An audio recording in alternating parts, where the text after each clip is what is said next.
Hello, my friend. Today I will tell you another long-forgotten legend.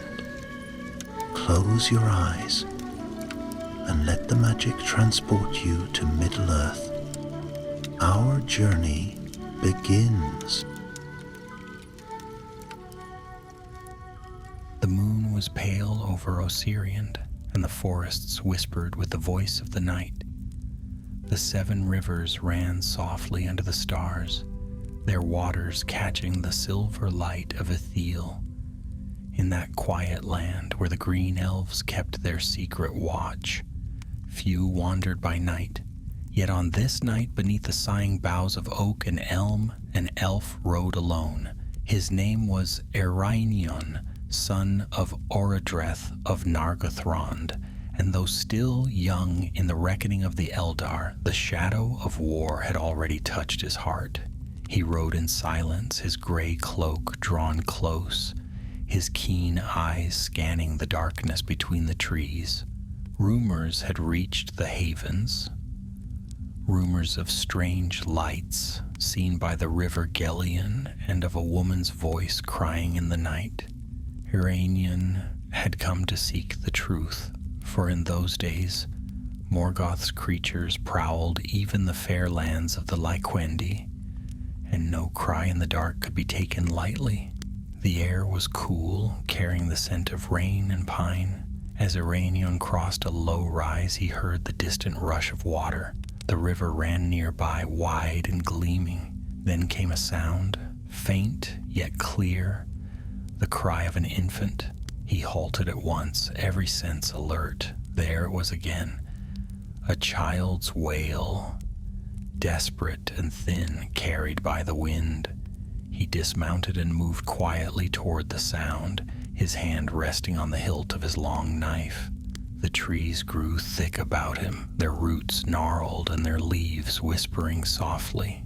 In a hollow beside the river bank, he found her. A mortal woman lay there, her garments torn and stained with travel and blood. In her arms she held a child, swaddled in a pale cloth that shimmered faintly even in the moonlight. Ereinion knelt beside her. Her eyes fluttered open, gray eyes clouded with pain but filled with a strange calm. "Who are you?" he asked softly. "How came you here, Lady of Men?" Her breath was shallow, her lips pale. "I fled from the north," she whispered, "from shadows that walk without form. I sought the river, for it was said the elves keep watch here. Please." She looked down at the child. He must live. Ereinion saw then that the babe was not like other mortal children. His skin was pale as pearl, his hair dark as the shadows beneath the trees. Yet his eyes, though barely open, gleamed faintly, as if some secret light dwelt within. The woman reached for Ereinions hand and drew him close. "He is touched by light that fled Valinor," she murmured. "Do not let the darkness take him." Then she grew still, and the last breath left her lips. Ereinion bowed his head in silence. Around them the river murmured softly, as though in mourning. For a long while he did not move. He gazed upon the child, feeling within his heart both pity and unease. He'd seen many strange things since the fall of Nargothrond, but never had he beheld a child that glowed faintly, as if the stars themselves kept watch within his small frame. At last, he lifted the child and stood. "Whatever you are," he said quietly, "you shall not die in the wild." He wrapped the child close in his cloak, mounted his horse, and turned toward the southern hills. The ride through the night was long and perilous. Ereinion felt eyes upon him, though he saw no foe. The forest seemed to hold its breath. At times the child stirred and whimpered, but when Ereinion sang softly, old songs of the Eldar, songs that had been sung beside the shores of Valinor, the child grew calm, and the faint glow about him dimmed to a gentle light. By dawn, he reached a glade where the green elves kept hidden watch. They came silently out of the trees, their cloaks blending with the leaves. Their leader, Lineth, a wise elf of long years, looked upon Eärendil and the bundle in his arms. "What brings the Prince of Nargothrond so far from the sea?" she asked. Eärendil uncovered the child.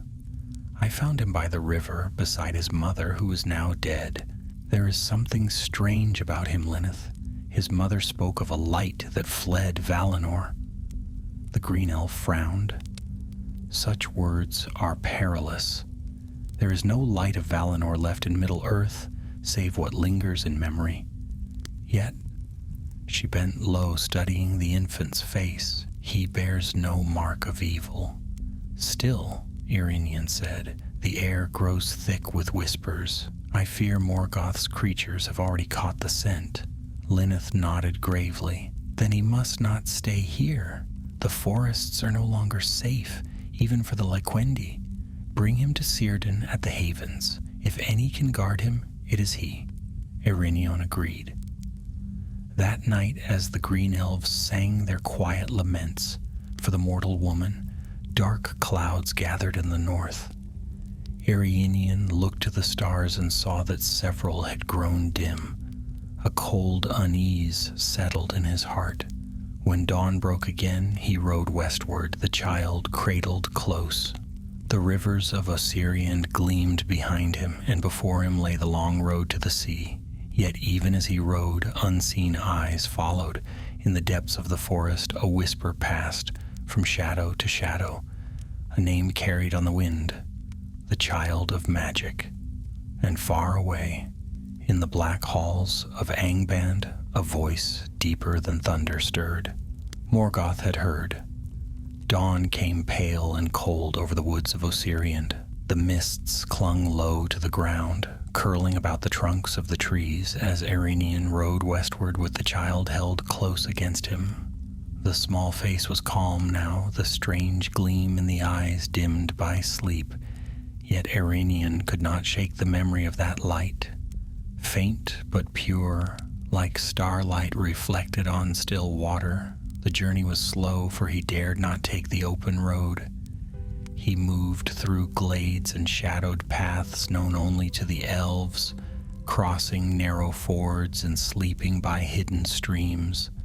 The horses of the Eldar needed little rest, but Eärendil's thoughts were heavy, and the burden of his secret pressed upon him. He did not yet understand what fate had set this child in his path, but in his heart he knew it was no chance meeting. As the third night fell, Eärendil made camp in a clearing encircled by ancient birches. He built no fire, for the night was warm and he feared to draw eyes from the dark. The forest was hushed, save for the soft rustle of leaves and the distant cry of an owl. He sat with the child upon his knee, gazing into the shadows beyond the trees. Then, without warning, the wind shifted. A stench of smoke and iron drifted through the air, faint but unmistakable. Eärendil rose swiftly, every sense alive. He listened, and far off he heard the muffled tramp of feet. Orcs, perhaps, or worse.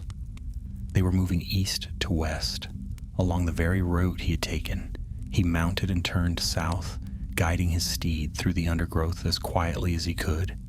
Behind him, faint voices echoed, harsh and guttural. Once a cry rang out, answered by the barking of wolves.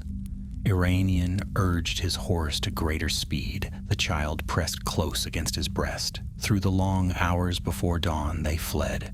Twice he caught sight of eyes gleaming red among the trees, and once an arrow hissed past his shoulder. Yet the elven horse was swift and sure, and by the time the first gray light touched the horizon, the sounds of pursuit had faded. When at last Eärendil halted beside a narrow stream, he dismounted, trembling with weariness and anger. He looked down at the child, who stirred and opened his eyes. For a moment the world seemed to still. Those eyes, deep and bright, held a light that was neither mortal nor wholly elven. It seemed to pierce the gloom about them, and Iranian thought, though it may have been his imagination, that the shadows drew back from that faint radiance. "Who are you, little one?" he murmured. "What power walks beside you, that even Morgoth's servants hunt you so?" The child made no sound, only gazed at him with calm wonder. Iranian sighed, wrapping him once more in his cloak.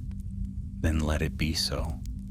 Whatever doom follows you, I shall see you safe to the havens."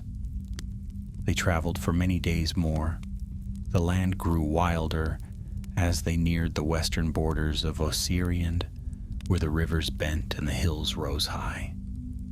From the north came rumors brought by wandering scouts, whispers of a new captain of Morgoth's armies, one who sought a prize beyond any jewel or blade. Iranion guessed at once what that prize must be. On the 7th day he reached the edge of the woods and beheld before him the long slopes leading toward the Falas. The scent of the sea came faint upon the breeze, mingled with the cries of seabirds. Yet between him and the western shore lay many leagues of open ground, and the roads were no longer safe. That night he found shelter in the ruins of an old watchtower built by the Sindar in years long past. Only the lower stones remained, wrapped in ivy and moss. Iranian laid the child down upon a bed of soft cloaks and stood watch beside him. His hand never left the hilt of his sword. The moon rose high, casting long shadows across the ruin. All was silent save for the murmur of the wind. Yet Iranian's thoughts were restless. He recalled the woman's dying words. "He is touched by the light that fled Valinor." What could she have meant? The Silmarils were lost, one in the deeps of the sea, one in the earth, and one borne away by the sons of Feanor. There was no light of Valinor left in Middle-earth, and yet, as Iranion looked upon the sleeping child, he could not doubt the truth of what he had seen. Suddenly the silence broke. From the darkness beyond the ruin came a faint scrape of metal, then another. Iranian turned swiftly, sword drawn. A figure stepped into the moonlight, tall and cloaked in black, his face shadowed.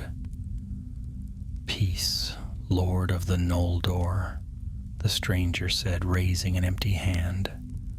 "I mean you no harm." "Few speak thus at night in the wild," Iranian answered coldly. "Name yourself, or go your way." "I am Maewyn, a wanderer of the Falas," the man said smoothly. "I bring word from Círdan. He has sent scouts to meet you, for tidings of your errand have reached the havens." Iranian hesitated. It might be true. Círdan's reach was long, and his messengers often came unlooked for.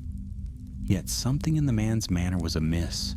His eyes glimmered too sharply beneath the hood, and though he bore no weapon openly, the scent of iron clung to him. "The Falathrim do not wear such cloaks," Iranion said, "nor do they move so silently." The stranger's smile faded. "Then you are not as foolish as I had hoped." He moved swiftly, too swiftly for any mortal man, drawing from beneath his cloak a curved dagger black as obsidian. Iranian parried the blow and struck back, his blade flashing in the moonlight. The man hissed and fell back, his cloak tearing wide. Beneath it gleamed mail dark and twisted, wrought in the forges of Angband. Iranian's heart hardened. "Servant of Morgoth," he cried and leapt forward. The battle was fierce though brief. The stranger fought with a serpent's speed, but Iranian's skill was greater, and the light of the Eldar burned in his eyes. At last his blade found its mark, and the creature fell. As it died, its form seemed to waver.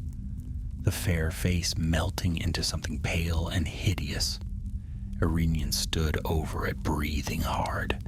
Then he felt it, a chill upon the air, as if the night itself had grown darker. He turned and saw the child awake, watching him with wide, shining eyes. The glow about him had grown brighter, soft, but steady, and the shadows recoiled from it as smoke before a wind. The dead creature's body began to dissolve, turning to ash that drifted upon the wind. Iranian sheathed his sword slowly. "Your light protects even me, it seems," he whispered. He looked once more to the west, where faintly he could hear the roaring of the distant sea. "Hold fast, little one," he said. "The havens are not far now." And though the night around them deepened with unseen menace, Irenion felt a quiet strength rise within him, born of the child's silent radiance, as if for a time the shadow of Morgoth could not wholly prevail. The long road yet lay before them, and unseen eyes still watched from the dark hills.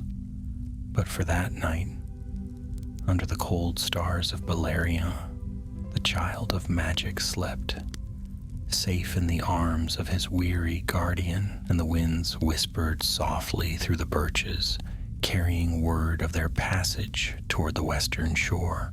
The morning after the battle was gray and still. The air smelled of rain, and the mist lay thick upon the land. Iranian rose from where he had kept his vigil, his cloak damp with dew, and gazed upon the east. The light of dawn barely pierced the shroud of clouds that gathered there, dark and brooding. He felt in his heart that the shadow's reach was lengthening, for never had the servants of Morgoth come so far south in stealth. He lifted the child, now sleeping once more, and wrapped him close. The faint glow that lingered about the boy's form had dimmed again, leaving only a soft warmth, as of sunlight remembered. Irenian spoke no word as he mounted and turned westward, leaving behind the broken stones of the ruin and the ash of his foe. For 3 days he rode across the wild lands that bordered Osiriand and the Phallus. The trees thinned, and the hills grew gentle and wide. He passed through fields of heather and over streams that ran down from the northern heights. At night he rested beneath the stars, but their light seemed cold and distant, veiled by drifting clouds. Each morning he rose with unease, for in the silence of the world he felt a weight, as if unseen watchers followed at the edge of sight. On the 4th day, as the road wound down to a shallow valley, Iranian caught the glimmer of the sea. Far off, beyond the mist, lay the faint silver line of the shore, the promise of refuge. His heart lifted, yet he did not rest, for he knew the peril that often lay hidden in hope. By dusk, he reached a place where the path narrowed between 2 stony ridges.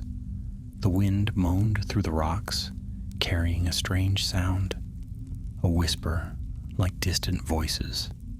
Iranian reined in his horse and listened. It was no mere wind. The voices grew louder, then broke suddenly into harsh cries. From the shadowed ridge to the right came a band of orcs, 10 or more, their mail dark and their eyes glinting red. From the left came others, moving swiftly down the slope. Iranian's heart sank. The ambush was well laid. He turned sharply, seeking a path of escape, but the way behind had already closed. Dark forms rose from the rocks, more of Morgoth's servants, led by a tall figure in spiked armor. The creature's helm bore the mark of the Iron Crown. "So," it said, its voice a guttural growl, "the elf prince bears the babe. My master will be pleased." Iranion said nothing. He drew his sword, its edge catching what little light remained, and the bright fire of the Noldor flared in his eyes. "You shall not have him," he said. The orcs surged forward. Irenion wheeled his horse and charged, cutting through the first ranks with swift, deadly strokes. The narrow pass became a fury of noise and motion, the clash of steel, the cries of the dying, and the whinnying of the wounded steed. Irenion fought with desperate skill, the light of his blade flashing like lightning in the gloom. He slew many, but they were too numerous, and their captain pressed hard upon him.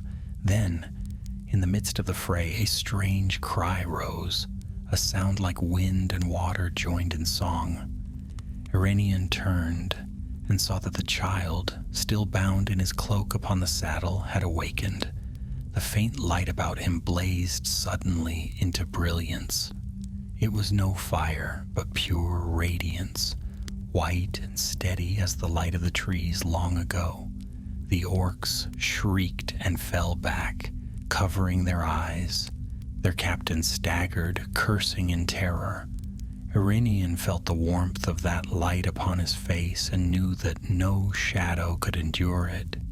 Seizing the moment, he urged his horse forward, breaking through the stunned ranks. The light spread outward and the darkness fled before it. The orcs scattered, blind and howling, and Irenion rode down the pass like a storm wind, the child's light guiding his way. Not until night had fully fallen did he slow his pace. Behind him the hills lay silent and the stars shone brighter than before. The child had fallen asleep again, his light fading to a soft glow. Irenion's heart was filled with awe and dread in equal measure. At last, near midnight, he reached the border of the Fallas. There he was met by the watchers of Círdan, who came out of the dunes at his call. They were mariners and warriors, their cloaks gray as the mist, and their leader was a tall elf named Amdir, who had long served as Círdan's captain. Irenion Gil-galad, Amdir said with glad surprise. Long have we waited for word of you. What tidings from the east? Grim ones, Irenion replied. The shadow grows, and Morgoth's hand reaches far. I bear with me a charge of great peril, a child whom the enemy seeks above all things. Amdir's eyes widened as Irenion drew aside the cloak. The child slept peacefully, his small face serene, but even so, a faint shimmer of light lingered upon his brow. In the name of Ulmo, Amdir whispered, what power is this? One that even I do not know, Irenion said quietly, but it must be brought to Círdan without delay. So they rode together through the night, along the coast where the surf broke white upon the sand. The sound of the sea was deep and endless, and Irenion felt his weariness ease. Before dawn they came to the gray havens. The tall masts of ships loomed in the dim light, their sails furled, and the air was filled with the scent of salt and cedar. Círdan the shipwright awaited them upon the quay, his silver hair stirred by the wind. His eyes, gray and far-seeing, turned first to Irenion, then to the child. For a long moment he spoke not a word. Then he said softly, So it is true. The rumor has come before you. The child of light walks in Middle-earth. You know of him? Irenion asked. I have heard whispers on the wind, Círdan answered. Ulmo's voice bears strange tidings to those who listen. Yet I did not believe it until now. He took the child gently from Irenion's arms and gazed upon him with wonder.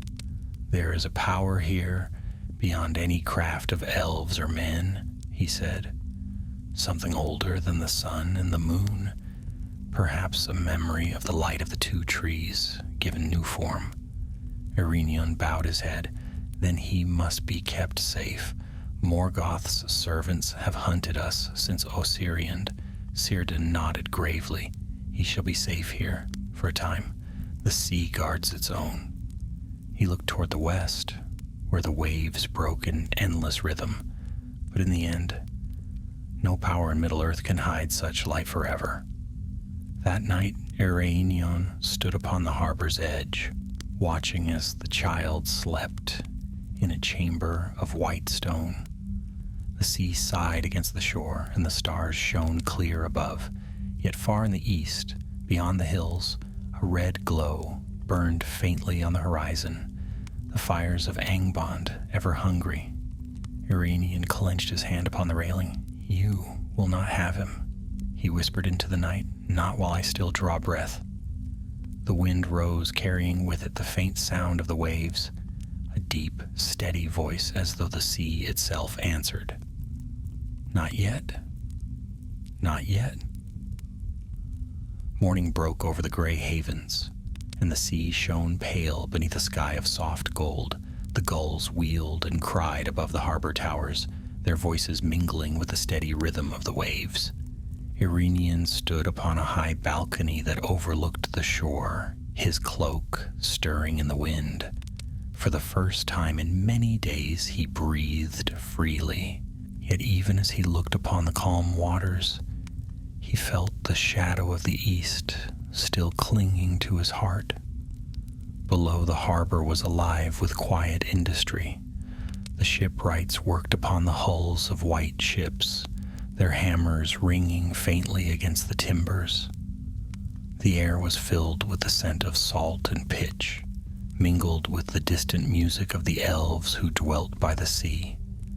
To Ereinion, it was a song both sorrowful and fair, for it spoke of longing, the ancient yearning for the west that no elf could ever wholly forget. He turned as Círdan approached, his long beard glimmering in the morning light.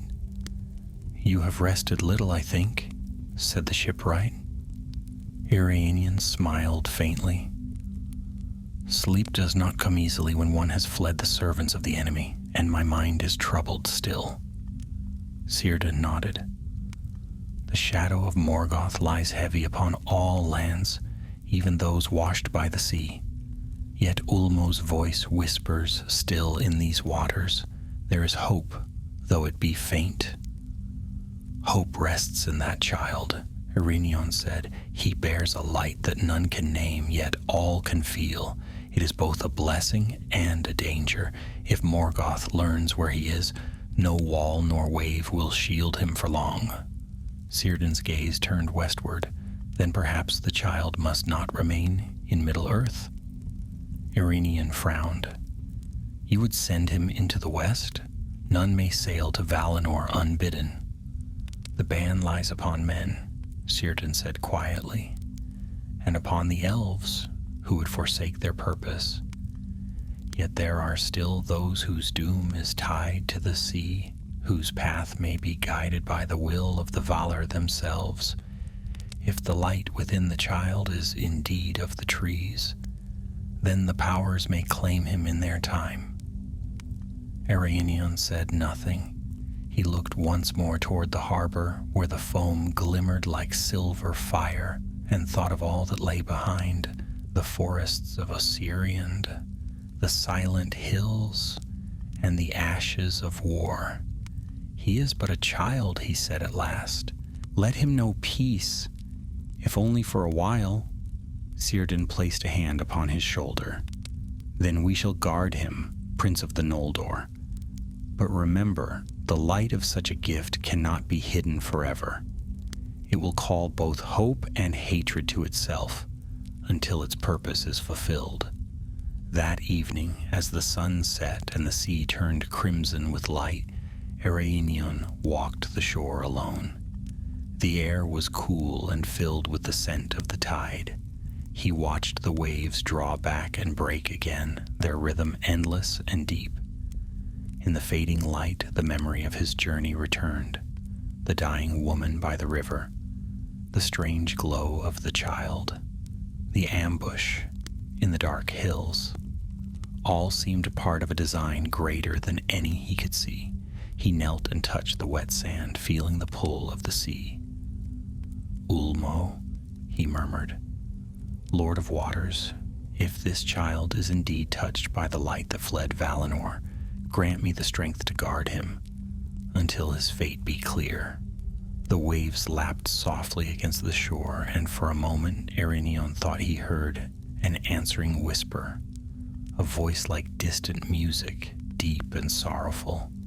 Then it was gone, and only the wind remained. Days passed, and the havens grew quiet again. The child thrived under their care. He was named Elenion for the star-like light that shone from him at birth.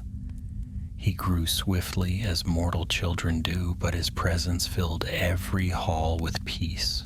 The mariners who saw him spoke in hushed voices, saying that when he smiled, the shadows upon their hearts lifted, and the sea itself seemed calmer. Yet all was not still. Strange tidings came from the east. Messengers from the scattered elves of Ossirian brought word of dark things moving in the north, of wolves with eyes of flame and black-winged shapes that blotted out the stars. In secret, Eärenion gathered scouts and sent them forth, for he feared the enemy's hand was once again abroad. One night, as Eärenion sat beside the sea, Amdir came to him, weary from long travel. "My lord," he said, "our watchers report that a host has passed through the northern vales. They march beneath banners of black and red, and they search the coasts. They ask not for gold nor slaves, only for a child." Eärenion's eyes darkened. "So Morgoth's hunt begins anew. We slew their scouts," Amdir said grimly, "but there are too many. They will reach the havens within days." Eärenion rose. The wind caught his cloak, and his face was stern as steel. "Then we shall not flee. The havens stand under the protection of Ulmo and the valor of their people. Let them come. We will show them that the light of the west still burns." At once preparations were made. The mariners took up arms. The shipwrights set aside their tools for swords and bows. Watchfires were kindled along the cliffs, and the harbor's walls shone white beneath the stars. Círdan himself stood upon the highest tower, gazing eastward with eyes that saw far beyond mortal sight. But in the quiet hours before dawn, Eärenion went to the chamber where Elenion slept. The child lay beneath a soft mantle, his dark hair spread upon the pillow, and a faint radiance glowed about him still. Eärenion watched him for a long time, torn between duty and love. At last he knelt beside the bed. "Little one," he whispered, "your coming has stirred the world, though you know it not. The darkness rises because of you, but also I think for you. Perhaps you are meant to bring its end." Elenion stirred but did not wake. Eärenion brushed a hand across his brow and turned away, his heart heavy with foreboding. Before sunrise, the horns of the havens sounded. A shadow moved across the sea, black and vast. Eärenion climbed the watchtower and saw it.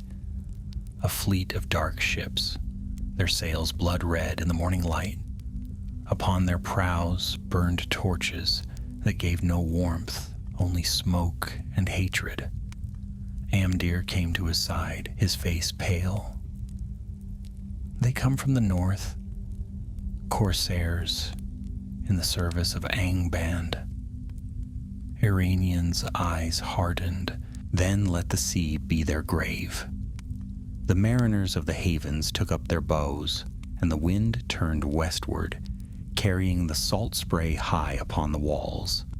Eärenion raised his sword, and its light flashed like a star in the dawn. "For the west," he cried, and the cry was answered by 100 voices.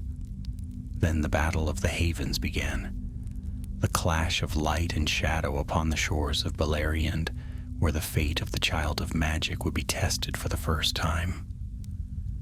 The first arrows flew as dawn broke over the gray havens. The sun rose red through the mist, and the light caught the black sails of the approaching fleet.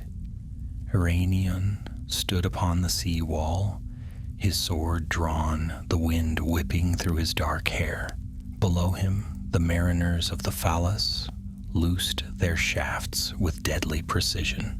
The air filled with the hum of bowstrings, and the first of Morgoth's ships burst into flame as their tarred hulls caught the fire of the flaming arrows.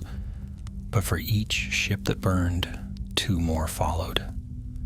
They came in a long line across the gray water, black prowed vessels, their oars beating like the wings of carrion birds. From their decks came the sound of drums and the chanting of orcs and men enslaved to the dark power. The sea itself seemed to recoil from their passage. Círdan stood beside Iranian, his silver beard shining in the wind. "They mean to land at the northern quay," he said. "We must hold them there, or all will be lost." Iranian nodded. "Amdir's company guards that flank. I will lead the riders to the southern pier. If they breach the harbor walls, bring the child to safety." Círdan's eyes, old and wise, met his. "You would face the storm alone?" "The storm is mine to face," Iranian said, and he turned away before the shipwright could answer. He mounted his horse and rode through the narrow streets of the havens where the elves were already arming. The sound of battle was growing, the crash of waves, the roar of horns, the distant clash of metal, the smell of salt and smoke filled the air. When Iranion reached the southern pier, the first of the enemy had already landed.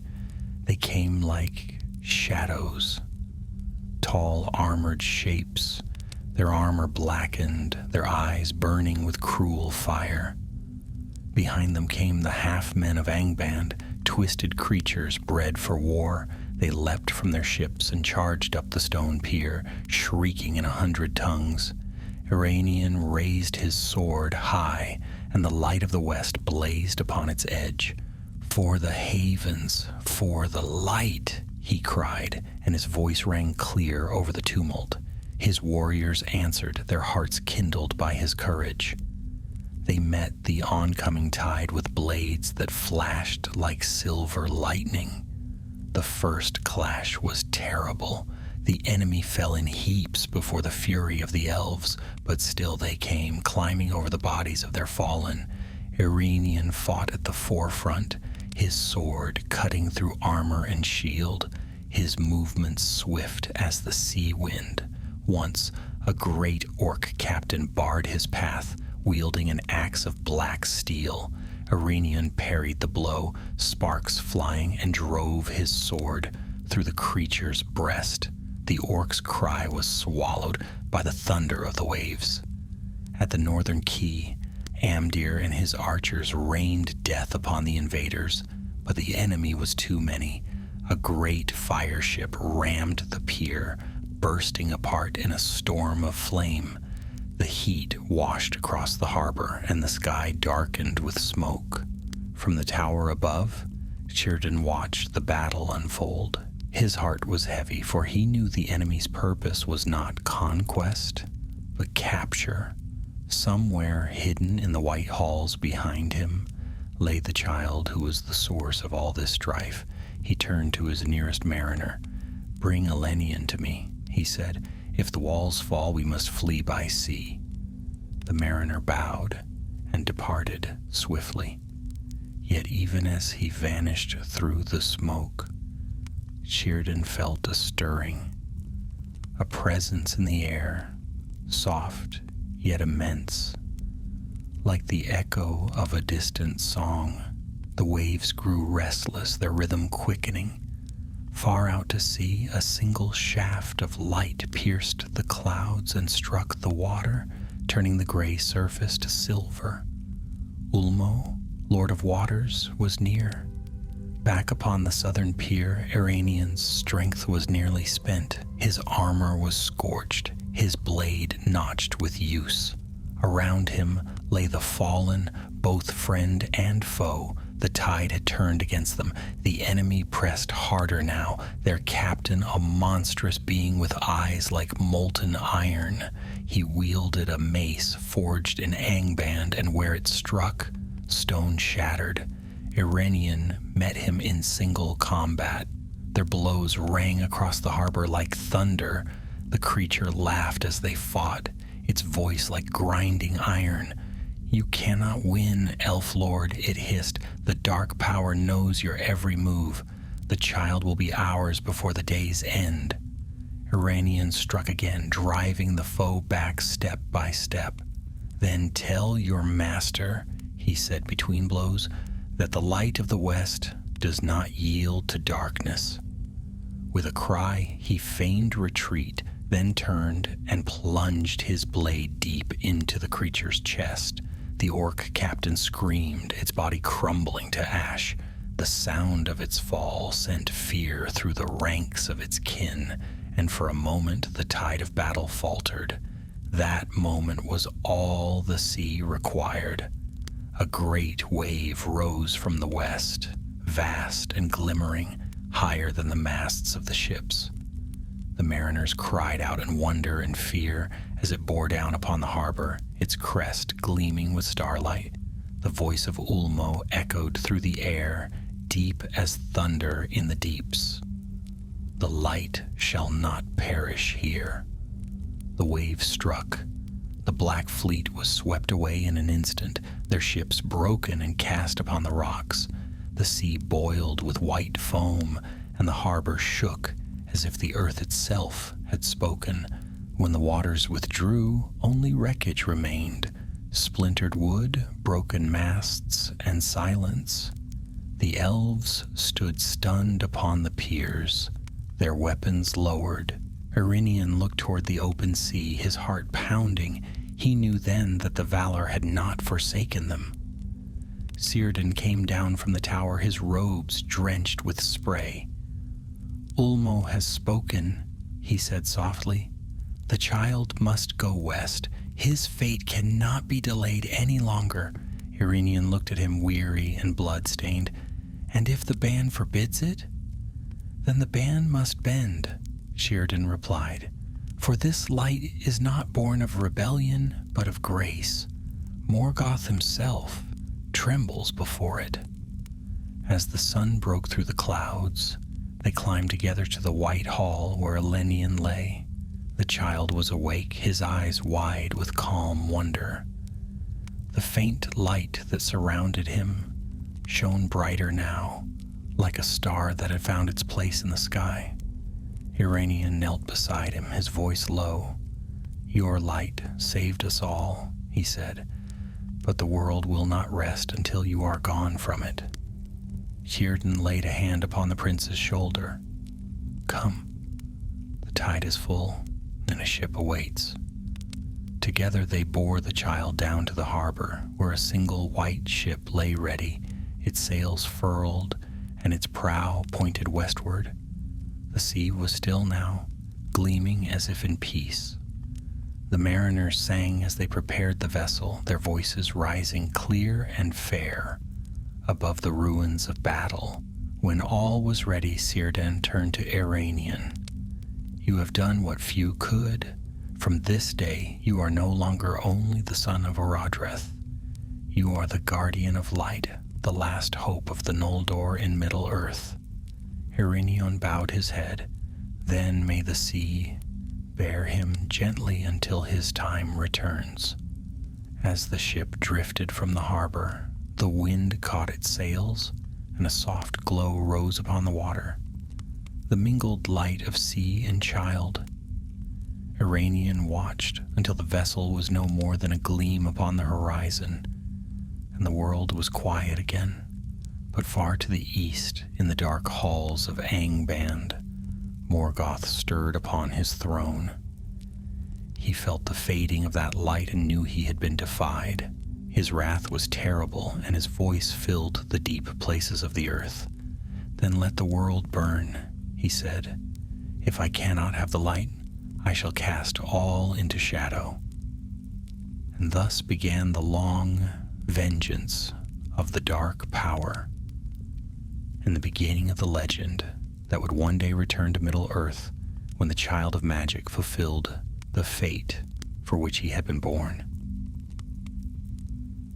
Night fell softly over the sea.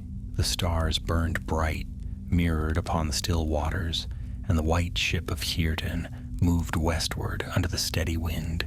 Its sails shone faintly in the starlight as though woven of mist and moonlight. No sound broke the calm, save the sighing of the waves and the whisper of the wind in the rigging. Upon the deck, Iranian stood alone, his eyes fixed upon the horizon, where the sky met the water in endless twilight. Elenian lay sleeping in his cradle beneath the awning. The glow that had always lingered about him was dim now, a gentle radiance that seemed part of the ship's own light. Círdan had spoken truly. The sea itself had claimed him, yet Iranian's heart was not at peace. Though the wind was fair and the ship strong, he felt a heaviness that no calm could lift. Behind them, Middle-earth lay veiled in shadow, and he knew that Morgoth's wrath would not sleep. Círdan came to stand beside him, silent for a time. The old elf's gaze was turned westward, but his thoughts seemed far deeper than the waves. "You are troubled," he said at last. Iranian's voice was low. "I wonder if we do right, sending him away. What if the Valar do not receive him? What if the ban still stands?" Círdan smiled faintly. "Ulmo guided the tide that bore us forth. Think you his hand would lead us into doom? The powers may be distant, but their will is not silent. Trust in that." Iranian looked upon the sleeping child. "He seems so small," he murmured. And yet, when the light within him awoke, it was as if the world itself held its breath. "I have never seen such power, nor felt such peace. The great lights of Arda were born small," said Círdan. "Even Arundel began as a sailor upon these same waters, not knowing what fate awaited him beyond the horizon. Greatness often comes clothed in helplessness. That is the way of the Valar, and perhaps the design of Ilúvatar himself." They spoke no more that night. The ship sailed on, and the sea sang its ancient song, a song of loss and longing, of journeys without end. The stars wheeled slowly above them, and Iranian felt the pull of the west growing stronger with each passing hour. On the third night, a strange mist rose from the water. It glowed faintly silver and cold, and the air grew heavy with silence. The wind faltered, and the ship slowed to a drift. Iranian looked out across the sea and saw shapes moving in the mist, tall and pale like wraiths of forgotten kings. They glided over the waves, their faces veiled, their eyes filled with sorrow. Círdan's face grew grave. "These are the lost," he said softly, "spirits of those who perished upon the seas in the elder days, seeking the undying lands unbidden. Their rest is denied them, for they defied the will of the Valar." The mist deepened, and the ship rocked gently. Iranian felt a chill pass through his heart, as though the air itself were filled with grief. One of the phantoms drifted closer, its form half seen in the shifting light. "Turn back," it whispered. "There is no haven for the living in the west." Iranian drew his sword, but its light was dim. "Be gone, shadow," he said. "We sail not in defiance, but in hope." The wraith did not move. "Hope?" it said, its voice like the rustle of dead leaves. "Hope perished long ago. The doom of Mandos cannot be undone. All who seek the light will find only sorrow." Then a soft cry broke the stillness. Elenian had awakened. His eyes shone with clear light, and the faint radiance about him flared brighter than before. The mist recoiled as though struck by a wind unseen. The wraiths wailed and faded. their forms dissolving into the sea. Círdan bowed his head. The light drives them away. Even the restless dead cannot endure it. Iranian sheathed his blade. Then perhaps there is hope after all. The wind returned, steady and sure, and the ship moved once more. The mist rolled away behind them, and the stars shone brighter than ever. Yet the encounter left Iranian thoughtful. He had seen the doom of the Noldor at work before, but never had it come so near to his own heart. Days passed into nights, and the sea stretched unbroken before them. Once they saw dolphins following in the ship's wake, their sleek forms leaping and glimmering beneath the waves. Another time they passed a great whale, whose deep call echoed through the water like the sound of ancient drums. These signs Círdan took as omens of favor, for Ulmo's creatures seldom revealed themselves save in times of grace. On the 7th day, the sky changed. A pale light grew in the west, not the light of the sun, but something softer, purer. It filled the heavens with gold and silver mingled, and the very air grew fragrant as though a far-off shore sent its breath upon the wind. Ereinion felt tears upon his face, though he knew not why. "The blessed realm," Círdan whispered. "We are near the edge of the world." Then the ship shuddered, and a voice like distant thunder rolled across the waves. It was deep, and filled with the majesty of the sea itself. "Why do you come, children of Middle-earth?" Ereinion and Círdan fell to their knees. The water before them heaved, and from it rose a figure vast and terrible, a shape of living water crowned with foam, the eyes like deep wells of light. Ulmo, Lord of Waters, had come. Círdan spoke first, his voice steady, though his heart trembled. "Lord of the Deep, we come in reverence, not pride. We bear a child whose light is of the west. Though born in shadow, the enemy hunts him, and we seek only his safety." The great voice rumbled like distant waves upon hidden shores. "His light is known to me. It is a remnant of that which was lost, the mingling of the two trees' last breath, kindled by Ilúvatar's will. He cannot remain in Middle-earth, for darkness will ever seek him." Ereinion lifted his head. "Then we have done rightly to bring him to you." "You have done as you must," said Ulmo, "but the path before him lies beyond even the sea. The Valar will take him, yet his fate will not end here. One day his light shall return, when the world is remade." The waters calmed, and the vast shape began to fade. "Return now, Ereinion Gil-galad," the voice said, "for your doom lies still in Middle-earth.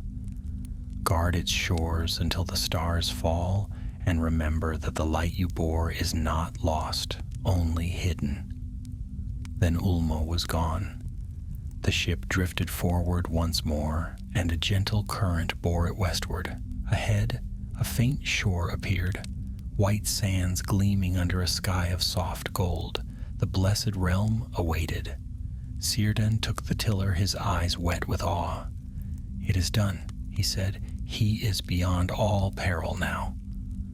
Ereinion stood beside the cradle where Elenion lay, his heart torn between joy and sorrow.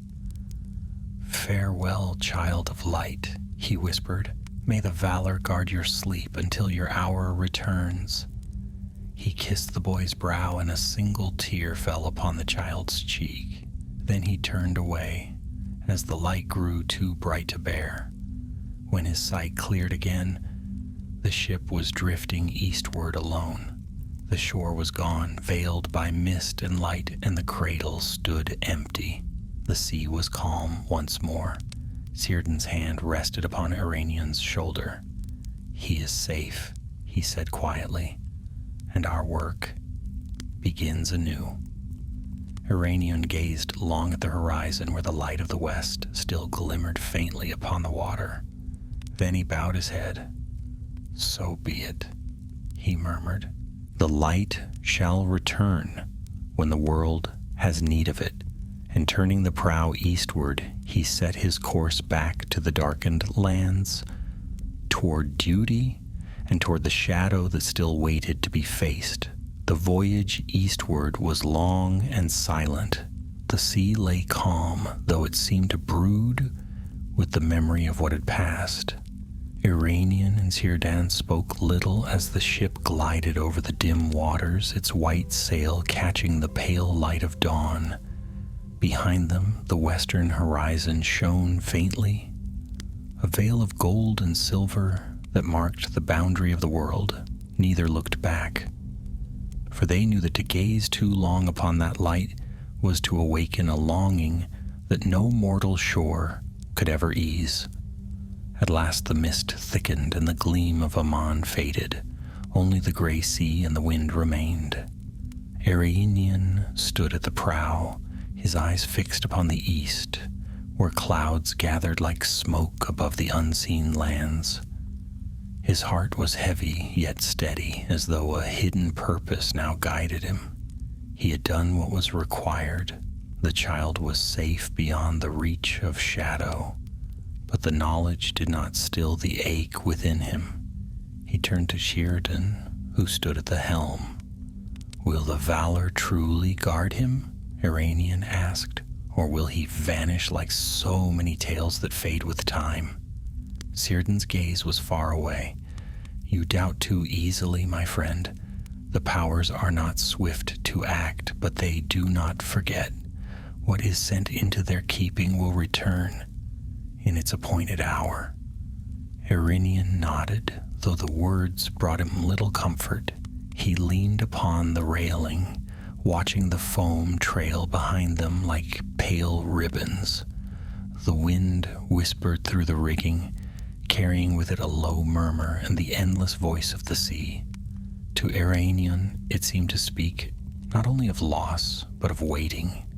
Days passed. The ship crossed waters once known to the ancient mariners of Beleriand, though now all those coasts lay drowned beneath the deep. Sometimes Iranian thought he could see the shadow of towers beneath the waves, the ruins of old havens swallowed by the breaking of the world.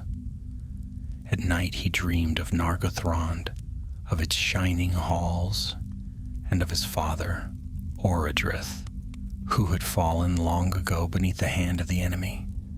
Always the dreams ended the same way, with a light vanishing into the west, and a voice calling from beyond the sea, "Guard what remains." When they reached the shores of Middle-earth once more, the land seemed changed. The air was colder, the light dimmer. Círdan's mariners moored the ship in a hidden cove, for though the battle at the havens had ended in victory, they knew Morgoth's spies would soon return. Upon the strand they found the wreckage of the enemy fleet, cast up and broken. The black prows lay shattered, and the corpses of orcs and twisted men were strewn among the rocks. The gulls cried above them, wheeling through the smoke-hazed air. Iranian looked upon the ruin and said softly, "So ends their pursuit."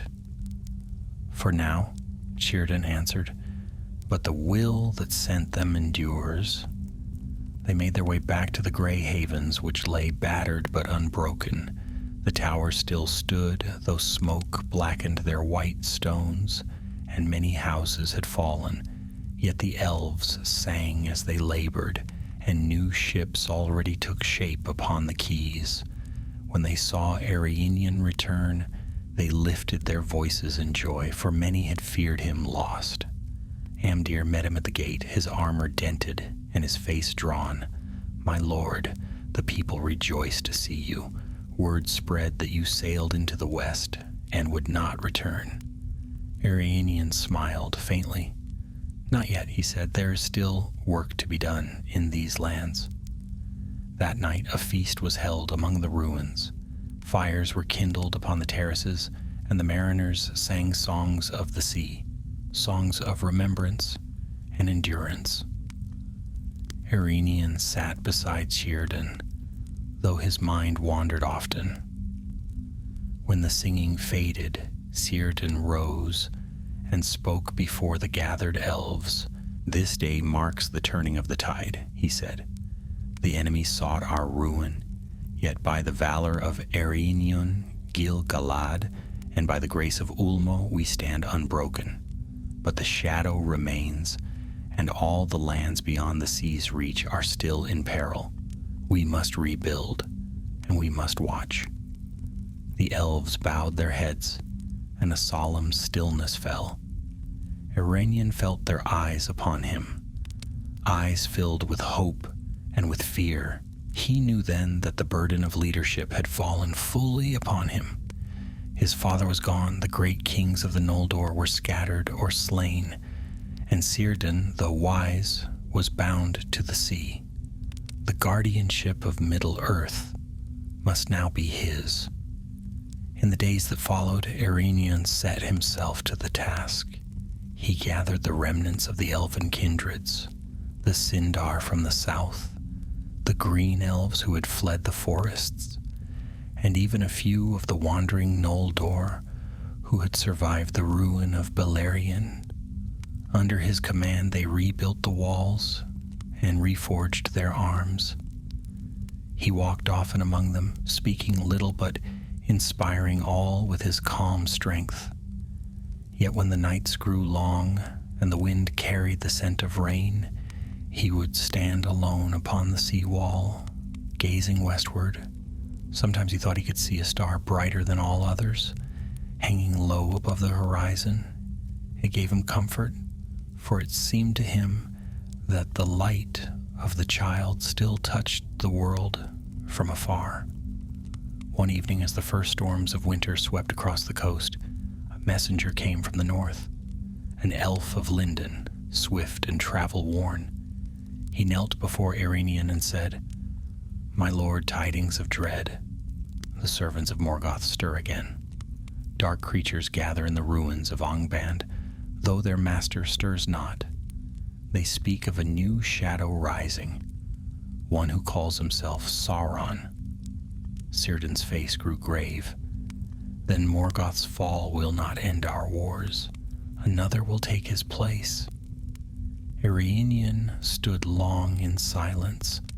At last he said, "So the long watch begins. Let the haven stand ready. We will not be caught unprepared again." As the messenger departed, thunder rolled above the sea. Erynion turned to Círdan. "Do you think the Valar know what stirs here still?" "They know," Círdan replied, "but their war is not ours now. They have withdrawn beyond the world's edge. The keeping of Middle-earth lies in our hands." Erynion looked out towards the dark horizon where lightning flashed over the waves. "Then we shall keep it," he said, "so long as the light endures." That night, sleep did not come easily to him. He dreamed again of the white ship, of the sea shining under the stars, and of the child who had vanished into light. In the dream, a voice came to him, soft and distant like the murmur of water. "The flame is kindled, Gil-galad. Keep it until my return." He awoke before dawn, the echo of that voice still in his mind. Rising, he went to the wall and looked upon the sea. The storm had passed and the stars shone bright once more. Among them one gleamed with steady brilliance, the same he had seen before, low above the western edge of the world. He smiled faintly, a glimmer of hope stirring within him. Then he turned back toward the sleeping city, its towers silver in the starlight. The world was wounded but not lost, and he would see it guarded, whatever the cost. Thus began the long years of watchfulness. The silent vigil of Erynion Gil-galad last great king of the Noldor in Middle-earth. While the shadows gathered again in the east, he stood steadfast by the western sea, keeping faith with the promise he had made to the child of magic, the promise that the light, though hidden, would one day return to the world. Winter came early to the Grey Havens that year. Frost rimed the keys at dawn, and the wind from the sea carried a sharp bite. The gulls wheeled low over the waters, crying their mournful songs. Yet though the days were cold, the hearts of the elves were not idle. Fires burned in the shipwrights' halls, and the ringing of hammers echoed far into the night as the mariners labored to rebuild the fleets. Iranian moved among them, not as a distant lord, but as one of their own, speaking quietly, offering counsel, and lending strength where it was needed. The memory of battle still hung over the city like a shadow, but hope had taken root once more. The light that had shone through the child, though vanished now beyond the sea, seemed to linger in unseen ways. The nights were long, yet the stars over the havens burned clear and bright, and often the elves would pause at their work to look upward, feeling in their hearts that not all was lost. Iranian kept no court, nor did he seek to rule with pomp or ceremony. He was a king of necessity, not of pride. Those who had followed him out of Osirian and through the war looked to him as to a beacon in darkness. They called him Gil-galad, Star of Radiance, though he seldom spoke the name himself. In his heart he carried the weight of all that had been lost: Nargothrond, Doriath, Gondolin, the fallen jewels of a fading world. Yet he also bore within him a quiet faith, born of that night when the sea itself had risen to his aid. One morning, as the first snows began to fall, a messenger came riding from the north. He was clad in gray, his cloak stained with long travel, and he bore the token of Linden upon his breast. Iranian received him in the great hall that looked out upon the sea, its windows wreathed with frost. "My lord," said the messenger, kneeling, "tidings from the northern leagues. The servants of the enemy have stirred again. Wolves roam the wild hills, and dark banners have been seen upon the plains of Thargelion. The men who dwell near Lake Helivorn flee westward. They speak of a new power rising from the ruins of Angband." Iranian's face grew grave. "And what name do they give to this power?" "They whisper it only in fear," the messenger replied. "He is called Sauron, the Black Captain, the Lord of Gifts." Círdan, who stood beside the throne, frowned deeply. "So it begins," he murmured. "The shadow that fled before the wrath of the Valar now seeks dominion anew." Iranian rose. His voice was calm, but it carried the weight of iron. "Then the long peace is ended. We must gather the free folk once more. Send word to Linden, to the scattered houses of the Noldor and Sindar. Let them know that the king calls them to council." The messenger bowed and departed swiftly, and Ereinion turned to Círdan. "We held the darkness once, we shall do so again. But we must act swiftly before this Sauron gains strength." Círdan nodded. "I will send my mariners north to watch the coasts. If the shadow moves by land or by sea, we shall have warning.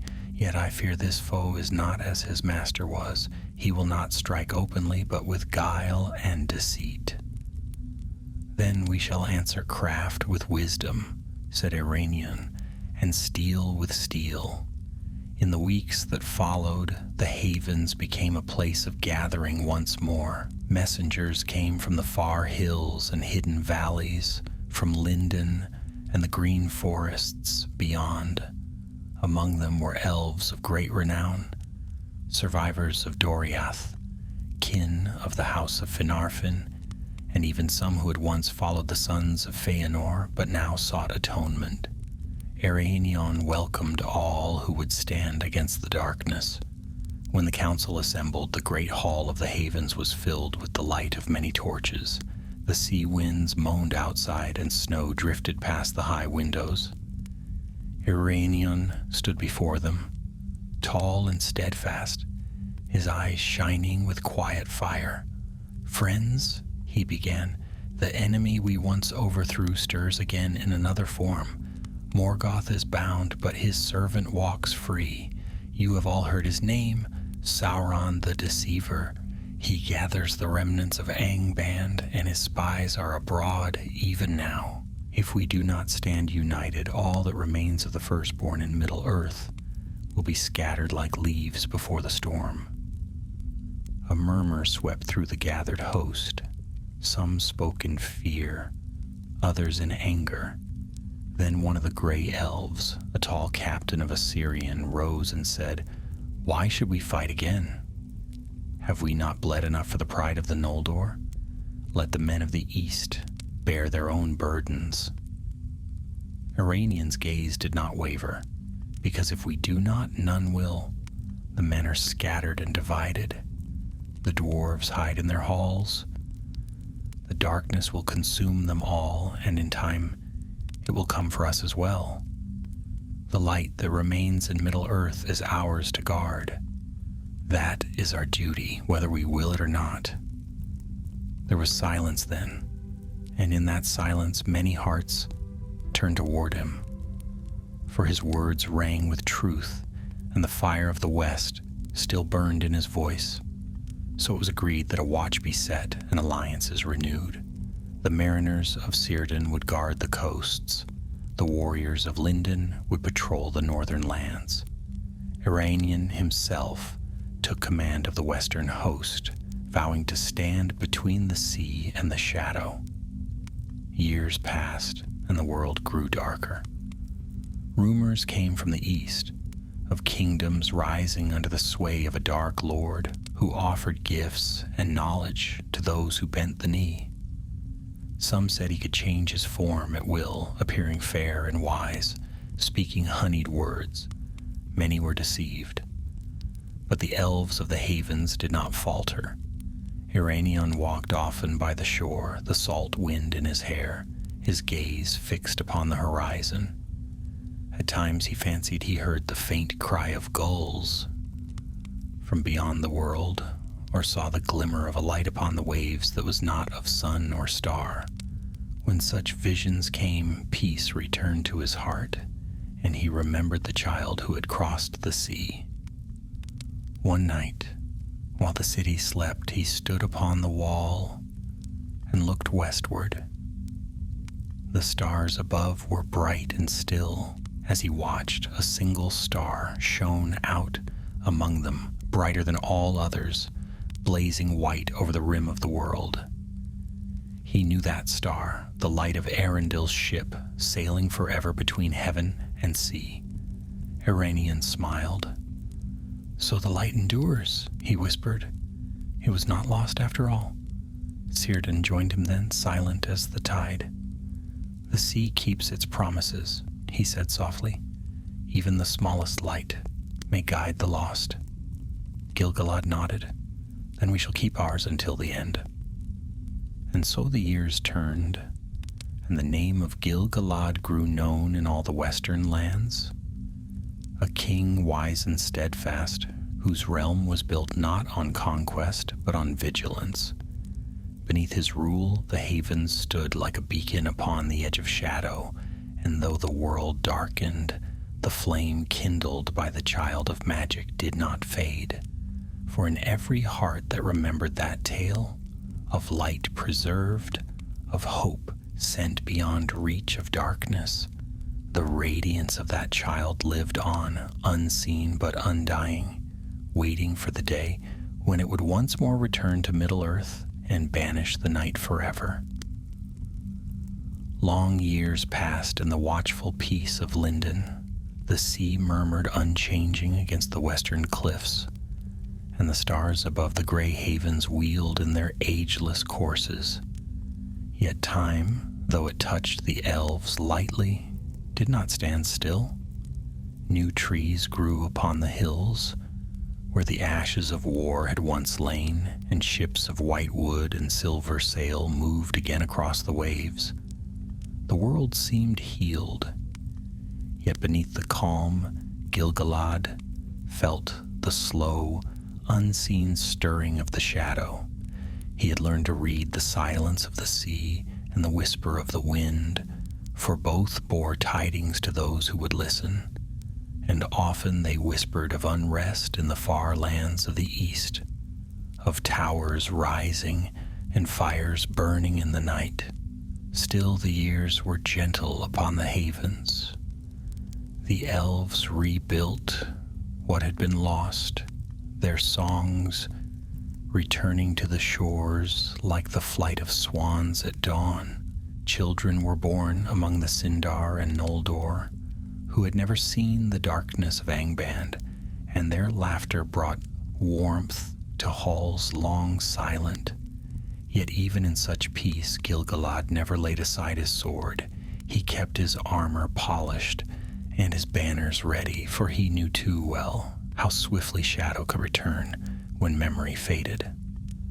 One evening, as twilight spread across the harbor and the first stars kindled in the sky, Círdan came to him upon the seawall. The shipwright's beard was now white as the foam of the waves, but his eyes were as keen as ever. "News has come from the east," he said quietly. "A new realm has risen beyond the Hithaglir. The men who dwell there call it Eregion, and it is ruled by Celebrimbor, grandson of Feanor." Gil-galad turned from the sea. "The house of Feanor has wrought enough sorrow in this world," he said. "What seeks Celebrimbor so far from the coasts?" Círdan's gaze was thoughtful. "He is a craftsman above all else. They say he has gathered many smiths and builders, and their works already rival the wonders of old Nargothrond. Yet rumor tells of a stranger who walks among them, one who calls himself Anatar, the Lord of Gifts." Gil-galad frowned. "That name I do not trust. It was spoken once by the servants of Morgoth, long ago. And what manner of lord gives gifts unasked?" Círdan nodded. "I share your doubt. I will send word to the elves of Eregion, warning them to be wary." "Do so," said Gil-galad, "for fair words are often the mask of deceit. The darkness that fled into the east may yet wear a new face." The wind rose then, bringing the cry of the gulls, and neither spoke further. But from that day the king of Lindon watched the east with growing unease. Years passed again, and still the tidings grew darker. Messengers came bearing tales of great works wrought in Eregion, towers of shining stone and forges that glowed day and night. Jewels of strange beauty were made there, and rings of power that glimmered with secret light. And always beside Celebrimbor stood Anatar, his fair face ageless, his voice full of wisdom.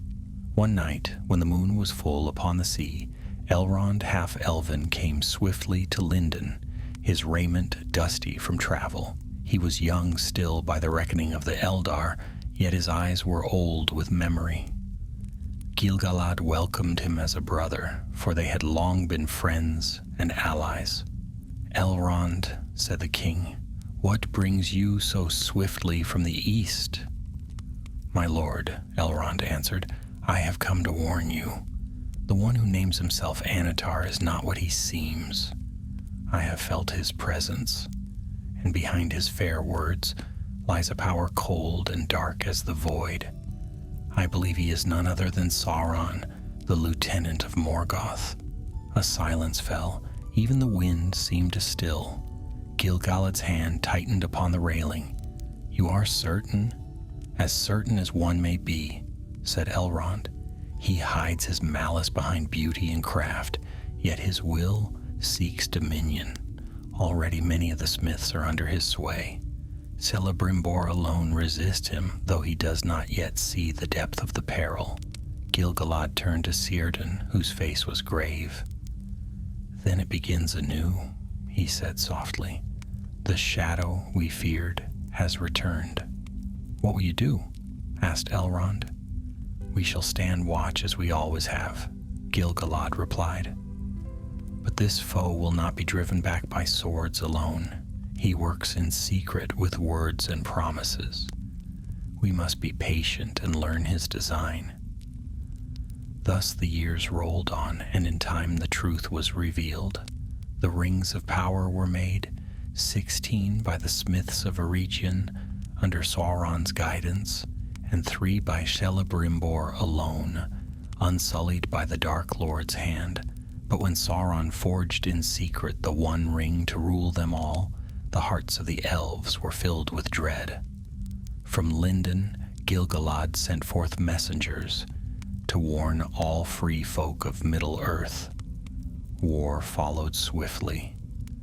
Sauron's armies poured out of Mordor, laying waste to the lands between the mountains and the sea. Eregion was destroyed, its forges broken, its people scattered.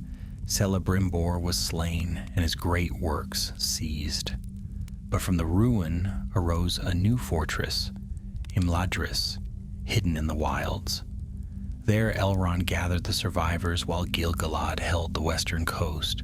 For long years they fought a weary war, holding back the tide of darkness that threatened to consume all.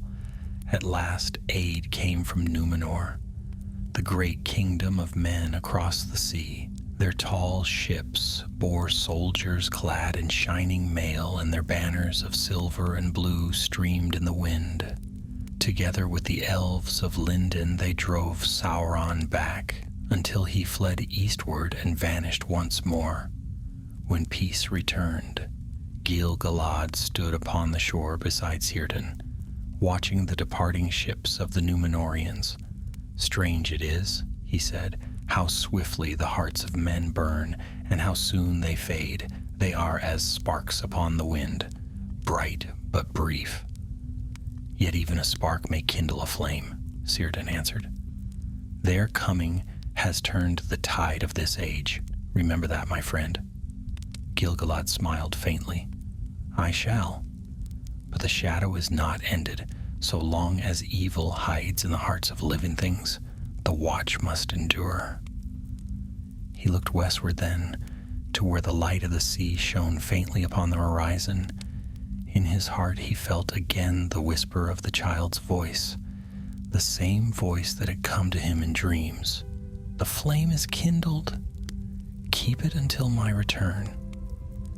And Gil-galad vowed once more that he would keep that flame, though ages should pass and kingdoms fall into dust.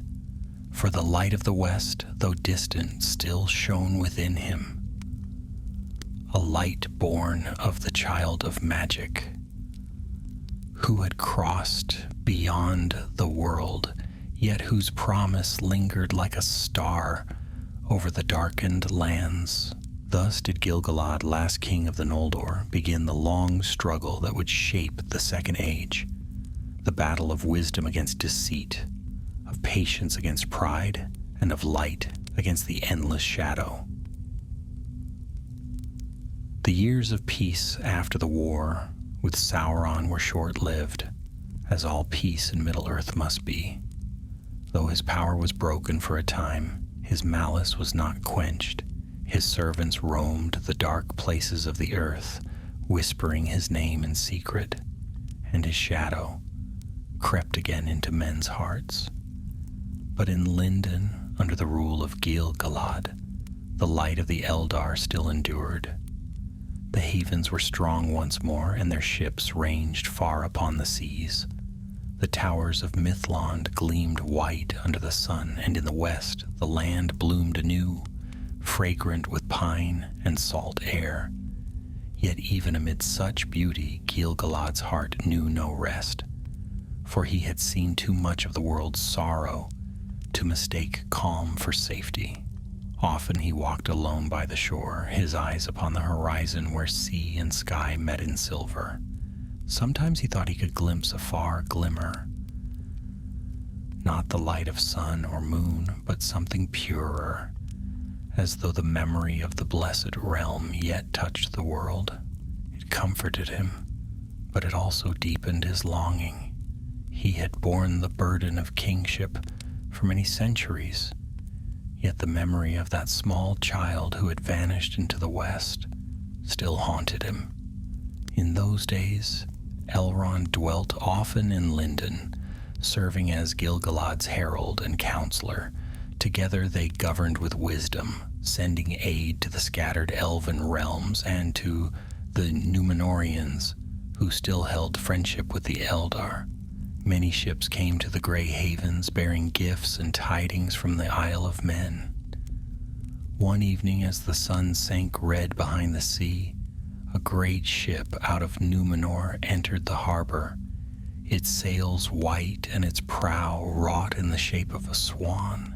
From it came a tall man, noble of face and proud in bearing, clad in armor of silver and blue. His name was Elendil, son of Amandil of Andunia, lord among the faithful. Gil-galad welcomed him gladly, for he had heard of this man's wisdom and honor. "The wind bears you swiftly, Lord of the West," said the king. "What tidings from Númenor?" Elendil bowed low. "Dark tidings, my lord. The hearts of my people grow divided. Many have turned from the friendship of the Eldar and from the reverence of the valor. The king listens no longer to the counsel of the wise. Sauron has returned, not in arms, but in guile. He's been taken to Númenor as a prisoner, yet now he walks free in the king's hall, and his words are like poison." Círdan, who stood beside Gil-galad, drew a sharp breath. "So the serpent has crossed the sea," he said. "This bodes ill for all." Elendil's gaze was grave. "I fear he seeks to bring ruin even to Númenor itself. He whispers of immortality, of a kingdom that shall never fall. Many believe him. I came to warn you and to seek alliance once more, for I think the shadow will soon reach even these shores." Gil-galad looked long upon the sea before answering. "Your coming is timely, Elendil. Long ago, a power greater than Sauron stirred these waters and saved us from destruction. If the darkness rises again, we will face it together." Elendil stayed many weeks in Lindon, and during that time friendship deepened between elf and man. They spoke often of the old days, of the lost kingdoms of Beleriand, and of the light that once shone in Valinor. Eärenion found in Elendil a kindred spirit, wise and steadfast, and he saw in him the strength of men uncorrupted by pride. But the shadow upon Númenor deepened swiftly. Word came that the king had declared war upon the Valar themselves. Great fleets were built, and the might of Númenor turned westward in folly. Gil-galad and Círdan watched from afar, their hearts heavy. Then one night the sea roared as it had not since the breaking of Beleriand. A great wind arose, and the sky was rent with lightning. The stars were blotted out, and for 7 days and nights the storm raged. When it passed, a new dawn rose upon the world, a dawn of silence and grief. No ship from Númenor came again. The sea was empty, and the westward winds carried only the sound of weeping. Then out of the deeps came survivors, a few ships cast upon the shores of Middle-earth. From them came Elendil and his sons Isildur and Anarion, bearing 7 stars and 7 stones, saved from the ruin. Gil-galad met them upon the coast of Lindon and took their hands in friendship. "So the great isle is gone," Gil-galad said softly, looking upon the waves. "But not all its light is lost." Elendil bowed his head. "The faithful remain, my lord. We will build anew. though our hearts are broken. Thus began the realms of Arnor in the north and Gondor in the south, founded under the blessing of Gil-galad. Together with the elves, the exiles of Númenor strengthened the lands of the west against the darkness that still lingered in the east.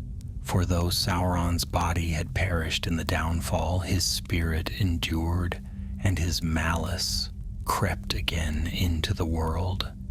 Years later, as the realms of men prospered, a dark power stirred once more in Mordor.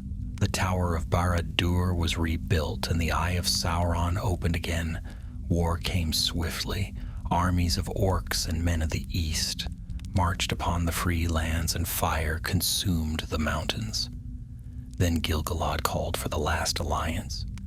Messengers went forth to every kingdom of elves and men, summoning them to a single banner.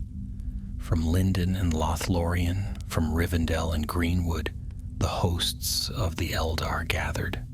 From Arnor and Gondor came the armies of the Dúnedain, led by Elendil and his sons. On the slopes of Orodruin, the two kings met. Gil-galad stood tall in silver and blue, his spear Eglos shining like a star. Beside him towered Elendil, bearing the sword Narsil, bright and keen. And between them stood Elrond, herald of the elves, whose eyes saw both wisdom and sorrow. There upon the field they pledged their oaths. "We will not rest," said Gil-galad, "until the shadow is ended and the world made free again." Elendil clasped his hand. "So long as faith endures, my sword will be at your side." Then the great war began, a war such as had not been seen since the Elder days. The armies of Sauron poured forth from Mordor, and all Middle-earth trembled. The elves and men fought as one, their banners gleaming under the black sky. For 7 years they besieged the Dark Tower, until at last the power of the Ring-bearer himself came forth in wrath, and upon the slopes of Mount Doom, under fire and shadow, the kings met the Dark Lord face to face. The battle of the last alliance had come to its dreadful end, and with it the destiny of Gil-galad, last and brightest star of the Noldor. But that tale belongs to the final part of this chronicle, when the light of the West burns for the last time in Middle-earth, and the promise of the Child of Magic finds its fulfillment amid ruin and flame. The black smoke of Orodruin hung heavy over the land, turning the day to twilight. The plains before the Dark Gate were a ruin of ash and bone, for the armies of the last alliance had fought long and hard beneath that burning sky. For 7 years they had laid siege to Barad-dûr, until the very stones of the mountain seemed weary of the cries of war. But at last the end drew near. The hosts of Sauron were broken, his fortress ringed by the forces of elves and men, and only his own dread power held the field. Gil-galad stood upon a rise of blackened rock, his silver armor dim with dust and soot. The once fair lands of Gorgoroth lay desolate around him, and the wind that came from the mountain's fires seared his skin. Yet his eyes shone clear, for the light of the West still burned in him undimmed. Beside him stood Elendil, tall and grim, and about them were the captains of the Eldar and the Dúnedain. Círdan the shipwright, stern and silent. Elrond half-elven, his standard torn and his mail stained with the long years of battle. The morning had brought a faint hope, the cry that the armies of Mordor were in retreat, that the Dark Lord's strength was failing. But as the shadows deepened, the hope of men faltered, for the clouds above the mountains swelled with crimson fire, and from the heart of the storm came a voice like thunder rolling across the plain. Then the gates of Barad-dûr burst asunder, and Sauron himself came forth.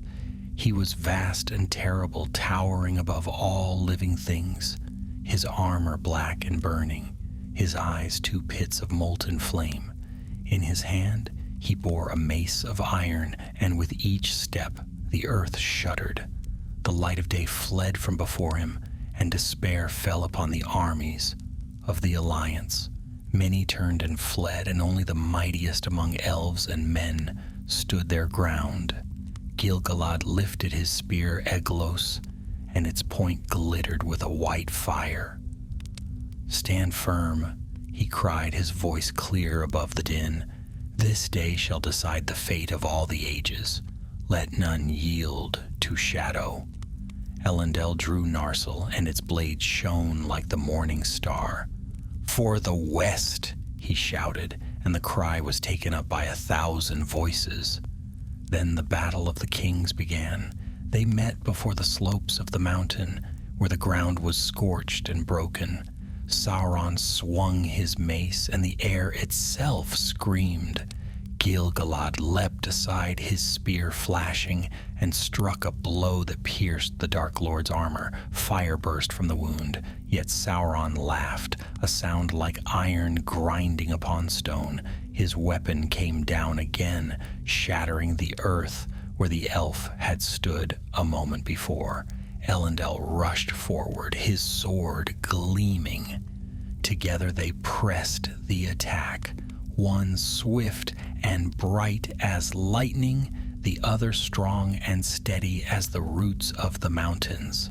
But Sauron's strength was beyond that of any living creature. His fury was like a tempest, and each stroke of his weapon flung them back as if by a gale. Still they returned, again and again, until the very air burned with a clash of light and darkness. The watchers upon the plain could see little through the smoke and fire, but they heard the sound, the ringing of steel, the crash of thunder, and the roar of 1,000 flames.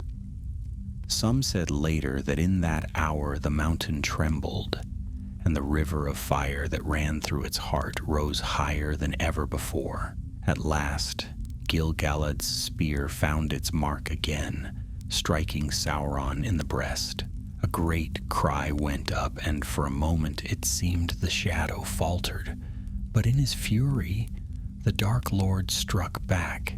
His burning hand seized the king of the Noldor, and the fire of his wrath consumed him. The light of Eglos flared once and was gone. Elendil, seeing his friend fall, raised Narsil high and struck with all his strength. The blade bit deep into Sauron's helm, and the Dark Lord staggered, yet even as he fell, his mace swept outward, and Elendil was cast down beside Gil-galad, broken and still. The hosts of the Alliance cried out in despair, for the two kings were fallen, and Sauron's might yet darkened the land. But from among the slain came Elendil's son, Isildur, bloodied and grief-stricken. He took up the hilt of his father's shattered sword, and with it he struck a final blow. The blade of Narsil, broken though it was, cut the one ring from Sauron's hand. The world seemed to shatter. A great wind arose, tearing the clouds from the sky, and the mountain roared in agony. The fire of Sauron's spirit was swept away like smoke upon the wind, and his vast form collapsed into ruin. The shadow that had darkened Middle-earth for ages was ended, yet at terrible cost. When the battle was done, Elrond and Círdan came to the place where Gil-galad had fallen. His body was scorched and still, but in his face there remained a peace that no flame could mar. The white light of the west still lingered faintly about him, as though the sea itself watched over its child. Elrond knelt beside him and bowed his head. "The last king of the Noldor is gone," he said softly. "The light of the elder days is ended."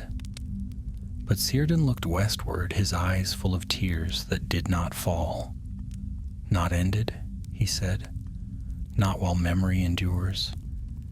His light will not fade, for it is bound to the same flame that burns beyond the sea. And one day when all darkness is spent, it shall shine again. So they bore his body down from the mountain and laid him to rest by the sea, beneath a mound of white stones. The gulls cried above his grave, and the waves lapped softly against the shore. There they raised a cairn and set upon it the emblem of his house, a silver star upon a field of blue. Long after, when the world had changed and the elves had departed, the mariners who sailed that coast would still see, on clear nights, a single light burning faintly upon the western horizon. Some said it was a star reflected upon the waves. Others whispered that it was Gil-galad's spirit, keeping watch over Middle-earth until the end of days. And in the high places of Lindon, where the sea wind still sings through the white towers, the elves remember the vow he made, that the light of the west would never wholly fade from the lands of the living. For though the child of magic had gone beyond the world, the flame kindled in that far-off age still dwelled in the hearts of all who resisted the shadow. Thus ended the tale of Gil-galad, last king of the Noldor, who bore the hope of the elder days into the twilight of the world. And though his body perished in fire, his spirit was gathered to the light from which it had come, beyond the circles of the world, where neither darkness nor death can reach. For even in the deepest night the sea remembers, and the stars above still burn.